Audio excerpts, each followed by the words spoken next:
Howdy everyone, it's me once again, the one and only Killer Rodan. And today, as you can see, I'm still continuing my Disney movie marathon by talking about their movies, TV shows, clothing, I don't know, whatever the case may be, I guess you can say. So, yeah, I still have plenty of stuff to talk about when it comes to Disney, and I do mean a lot. So, again, for this video, I'm revisiting something I did from my other videos like this side where people can just post their own reviews, I guess you can say. So they have their own morality rating, I guess, to base this movie on movies, of course. And this time it's Frozen. To see how good it is, I guess you can say, about morality. Am I using this as an excuse to talk about Frozen? Big whoop. Want to fight about it? All right. Since I've done a take on their review for the second movie, I do the for the first one, of course. And of course, there's a bunch of people on this side. It's not just for one person. It's for like a lot of people. I guess you can say from the look of it. I suppose there's a bunch of other things that's on there, like games or something. Also, something about therapy. If I'm gonna be just straight up honest with you folks, if I want therapy, I'm not gonna go to these individuals like at all. No, because they're gonna be so diverted to their religion that they don't really know how to actually take care of therapy in a proper sense. I mean, yeah, because a lot of these Christian individuals can be assholes. At least a lot of them, anyway. Maybe not every single one of them, but still. But that's kind of besides the point. I just want to throw that out there. Anyway, onto the review, I guess. This individual does like a really brief overview of this movie, I guess you can say. And as the person says that the this is loosely based on the Snow Queen that's been given the treatment, obviously. And this, again, starts off wrong already. It's because it's about two princesses. Technically, no. One of them is a princess, the other one's a queen. Anyway, these two sisters who happen to be the best friends, and they have a special gift of ice and snow. And again, that's wrong because only one of them has the ice powers. And of course, obviously, magical gifts comes with a need of caution. Okay, let's just point out the obvious. And speaking of getting things wrong, the individual who wrote this review listed the wrong person who voiced young Elsa. Yeah, this individual credits the wrong person. I mean, yes, okay, it is true that this individual, she is known for singing for Elsa and voicing Elsa, but for the a younger version of the character is this individual. But then the same mistake is done again for for the young Anna, because this individual did not do the young Anna. Well, yes, again, she is credited for doing the grown-up one, yes, but for the younger version of the character, it was it was her. So give me a break here. So for the Japanese versions of this movie, it was voiced by her folks, and then for the Queen, it was for her. So again, get your facts straight. And then for the Korean one, and it was done by this individual. So yeah, there's quite a bit of information that's been left out here. But anyway, as for the story is concerned, yeah, the parents had to go to the trolls to save uh, Elsa, of course. One of the characters did say that since the ice had hit her head, she's fine, but had to be careful. It was in her heart. And so the review here says the spell of what he had done had been used to remove this injury. That's technically not what happened. He altered little Anna's memory. He manipulated her memories. So technically speaking, nothing was really removed actually. So of course, another thing is that Elsa was kept behind closed doors in order to keep the outside world, her sister included, safe from Elsa's ice powers. Okay, that is true. And then the Oh, it was also mentioned that the gates of the palace, were also closed. And again, there's still quite a bit of information that was overlooked, of course. Just like the fact that young Anna was devastated by the fact that she couldn't see her sister not as much as often, really, like she wanted to. And a lot of this was not mentioned. The fact that their parents died had an effect on them as well, when you think about it. So there was quite a bit that was not mentioned whatsoever.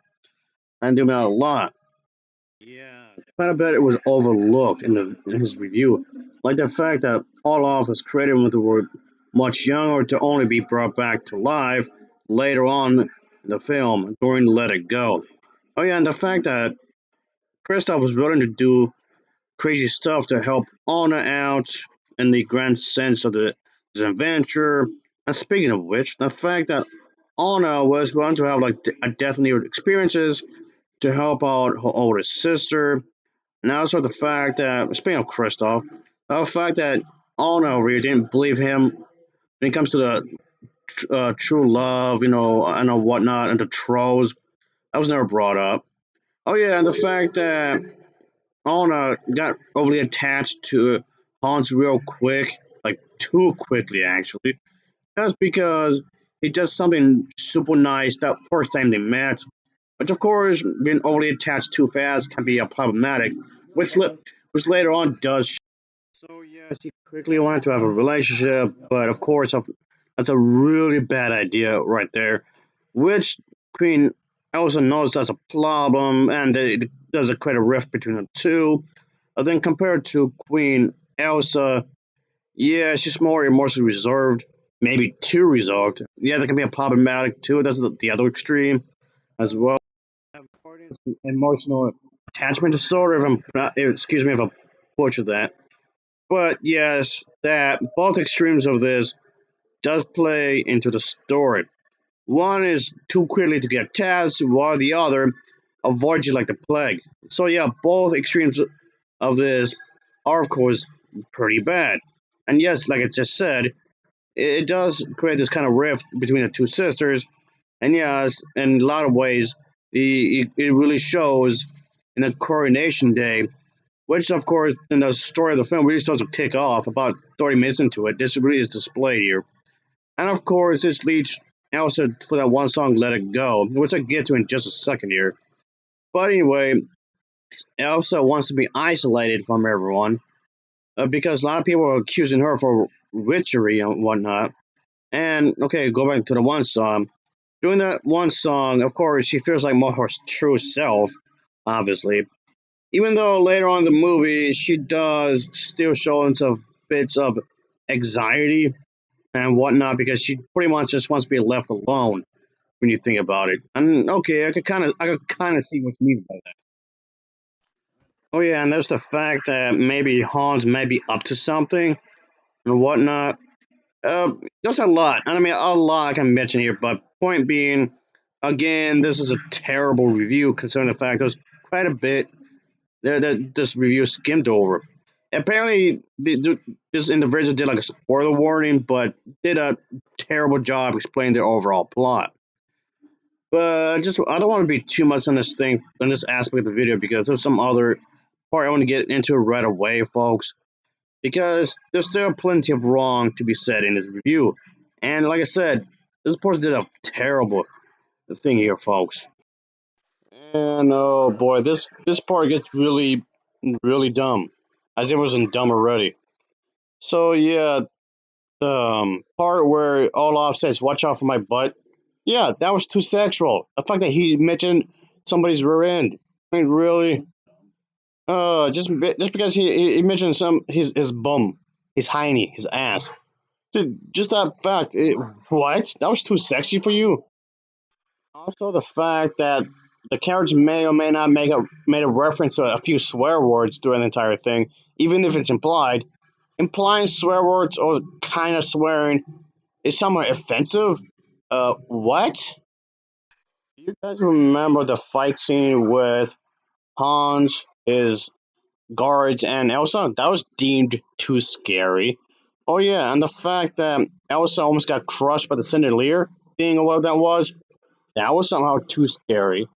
Oh yeah, and also the fact that Elsa had to defend herself and just went berserk mode. That was somehow too scary for the family. Also, the giant snowman monster thing.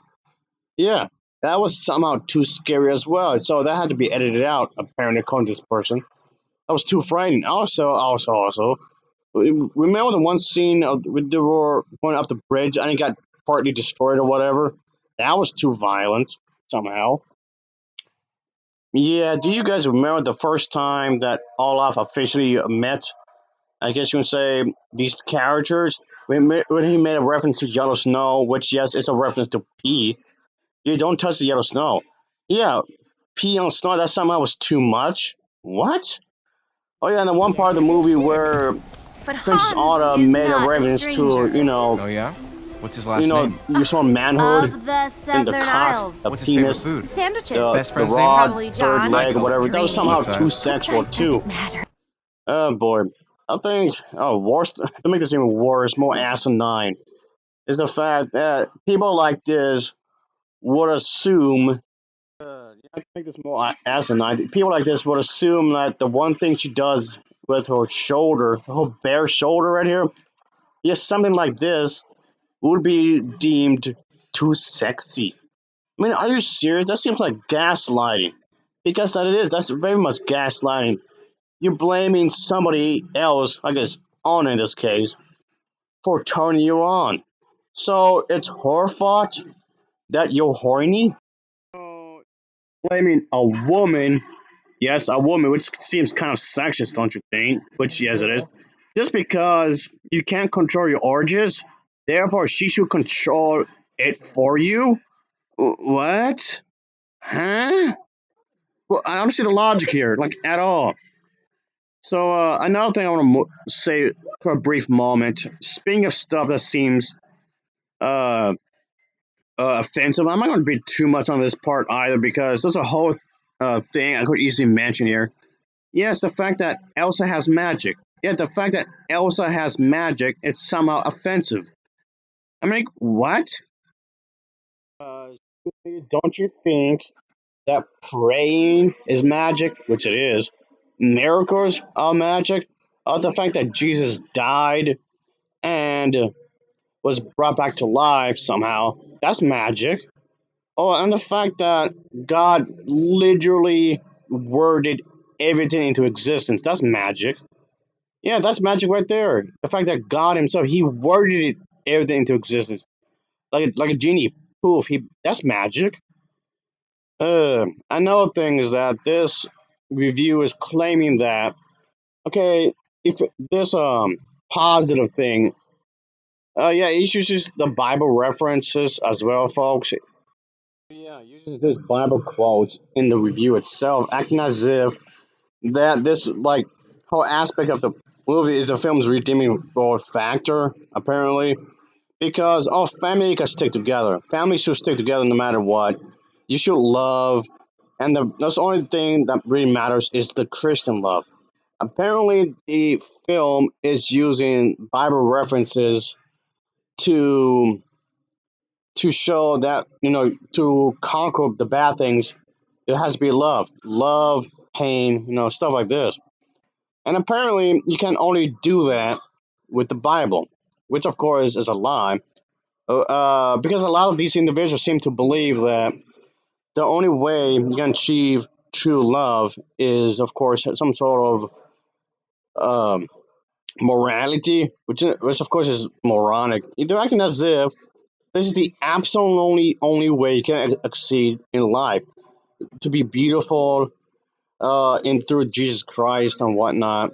And of course, it's just that doesn't make any sense, like at all. Oh boy! Again, this I could go on with this and whatnot because this entire thing's ridiculous when you think about it. They're acting as if your moral compass has everything to do with the Bible. The fact you have a good family, the fact that you have a great friendships with people, the fact you have a great bond is only through Christ, which is nonsensical because you don't have to be a Christian to be a good person. That's just ridiculous when you think about it. Oh yeah, it's a common theme in the movie that love is glorified through the actions of the characters in the film. How some characters do make specific sacrifices for one another, but they were acting as if that this can only be achieved through the teachings of the Bible, which of course is nonsensical considering the fact you don't have to be religious to be a good person. That's just ridiculous. Oh boy. Yeah, as I mentioned quite a few times already, folks. Yeah, quite a bit of the overall story was completely dismissed. It was overlooked and not very informative, like at all. Like the part where Anna lost her horse, which made things even more complicated for her. Then, like how early on in the film, Queen Elsa, when she eventually becomes the queen, she was really anxious about the whole thing.